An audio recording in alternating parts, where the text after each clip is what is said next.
For this, you're going to need 2 sticks of butter softened, which actually equals 1 cup. Make sure it's butter, not margarine. And I'm going to put this in the microwave to soften it a little bit more for about 10 or 15 seconds. That just makes it a little easier to mix all of the seasonings into it.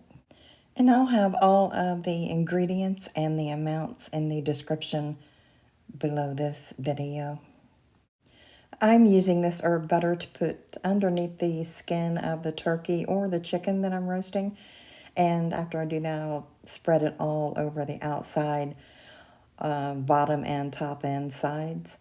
And I've made a lot of turkeys and chickens in my life, and this adds so much flavor.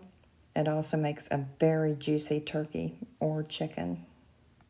After you get all of the seasonings in, you can go ahead and start mixing that. Now, I could have used a utensil to mix this, but it wouldn't be near as much fun. And I already had the gloves on, so might as well put those to good use.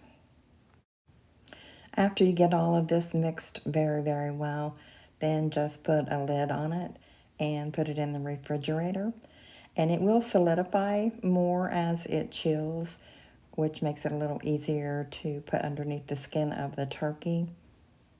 And it's going to last in the refrigerator for a couple weeks or more, actually. So you can make this way ahead of time and just have it ready to use when you're ready to cook your turkey or your chicken. Now, I know we all cook our turkeys a little differently. And with mine, after I put it in the pan, I've already put the compound butter or the herb butter on it and around it and in it. Then I cover mine tightly with foil, and that's how I bake the turkey or the chicken until it's pretty much done. And then I uncover it and let it get brown. And trust me, once you use this butter, you're going to want to use it every time you make a turkey or a chicken. The flavor is unbelievable. So, as always, I'd like to thank you for stopping by.